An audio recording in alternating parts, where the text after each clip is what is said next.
Hello అండి. Welcome to my channel. Karthika పురాణము 22వ అధ్యాయము 22వ రోజు పారాయణము. పురంజయుడు కార్తీక పౌర్ణమి వ్రతము చేయుట. మరలా అత్రి మహాముని అగస్త్యునికిట్టు చెప్పడొసంగెను. పురంజయుడు వశిష్ఠుల వారు చెప్పిన ప్రకారము కార్తీక పౌర్ణమి రోజున శుచి అయి దేవాలయమునకు వెళ్ళి శ్రీమన్నారాయుని షోడశోపచారములతో పూజించి శ్రీహరిని గానము చేసి సాష్టాంగ నమస్కారము చేసి సూర్యోదయము కాగానే నదికి పోయి స్నానమాచరించి తన గృహమునకు వెళ్ళాను.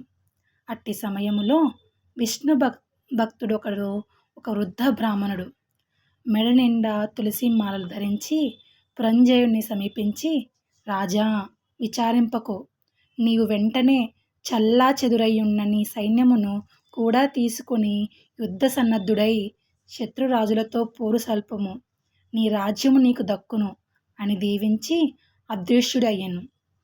ఇతడెవడో మహానుభావుని వలె ఉన్నాడు అని ఆ వృద్ధుని మాటలు నమ్మి యుద్ధ సన్నద్ధుడై శత్రురాజులతో ఘోరముగా పోరాడెను. దెబ్బతిని క్రోధముతో ఉన్న పురంజయుని సైన్యము దాటికి శత్రురాజుల సైన్యములు నిలవలేకపోయినవి.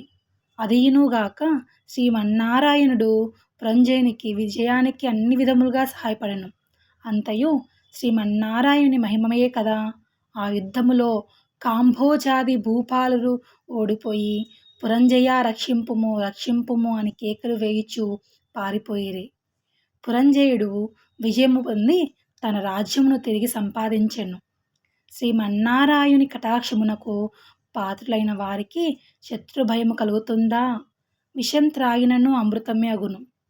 ప్రహ్లాదునకు తండ్రి విషయాన్ని ఇవ్వగా శ్రీహరి అని ప్రార్థించి తాగక అమృతమైనది కదా. శ్రీహరి కటాక్షము వలన సూర్యచంద్రుడు ఉన్నంత వరకును ధ్రువుడు చిరంజీవియే గదా. హరినామస్మరణ చేసిన వారికి శత్రువు మిత్రుడగును. అధర్మము ధర్మముగా మారును. దైవానుగ్రహము లేని వారికి ధర్మమే అధర్మమగును. త్రాడు పామై కరుచును. కార్తీక మాసమంతయు నదీ స్నానమురించిన, దేవాలయంలో జ్యోతిని వెలిగించిన, దీపారాధన చేసినచో సర్వ విపత్తులను పటాపంచలవుతాయి. అన్ని సౌఖ్యములు సగుకూరును. విష్ణు భక్తి కలిగి శ్రద్ధతో ఆ వ్రతము ఆచరించు వారికి ఏ జాతి వారికైనా పుణ్యము సమానమే. బ్రాహ్మణ జన్మమెత్తి సకల శాస్త్రములు చదివి కూడా విష్ణుభక్తి శూన్యమైనచో శుద్ధ కులముతో సమానమగును. వేదాధ్యం మొదరించి దైవభక్తి కలవాడై కార్తీక వ్రతానుష్ఠాన తత్పరుడైన వైష్ణవోత్తముని హృదయ పద్మమున భగవంతుడు ఉంటాడు. సంసార సాగరం ఉత్తరించుటకు దైవభక్తియే సాధనము. జాతి భేదముతో నిమిత్తము లేదు. విష్ణుభక్తి ప్రభావము వర్ణనాతీతము. వ్యాసుడు, అంబరీషుడు, శౌనకాది మహామునులు, మరెందరో రాజాదిరాజులు కూడా విష్ణుభక్తిచే ముక్తి నొందిరి. శ్రీహరి భక్తవత్సలుడు సదా పుణ్యాత్ములను కంటికి రెప్పవలె కాపాడుచుండును. ఎవరికైనను శక్తి లేని ఎడల వారు తమ ద్రవ్యమును వెచ్చించి అయినను మరి ఒకటి చేత దాన ధర్మములు వ్రతములు చేయించవచ్చును. శ్రీహరి భక్తులు అన్యోన్య సంబంధీకులు. అందువలన లోకశోకకుడు భక్తరక్షకుడైన ఆదినారాయణుడు తన భక్తులకు సదా సంపదలను ఒసంగి కాపాడుచుండెను. శ్రీమన్నారాయణుడు సర్వాంతర్యామి, 1000 సూర్యభగవానుల తేజస్సు గలవాడు, నిరాకారుడు, నిర్వికల్పుడు, నిత్యానందుడు, నీరజాక్షుడు, 14 లోకములను తన కుక్షియందుకొని కాపాడుచున్న ఆదినారాయణుడు.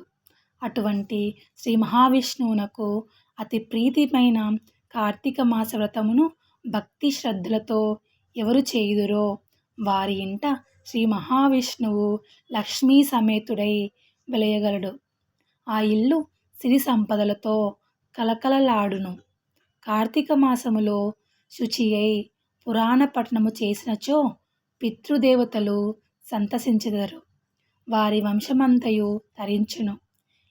ఇది ముమ్మాటికి నిజము. ఇట్లు స్కాంద పురాణాంతర్గత వశిష్ఠ ప్రోక్త కార్తీక మహత్యమందలి ద్వావింశోధ్యాయము 22వ రోజు పారాయణము సమాప్తం. ఓం నమ శివాయ. హరహర మహాదేవ శంభో శంకర. ఓం దామోదరాయ నమః.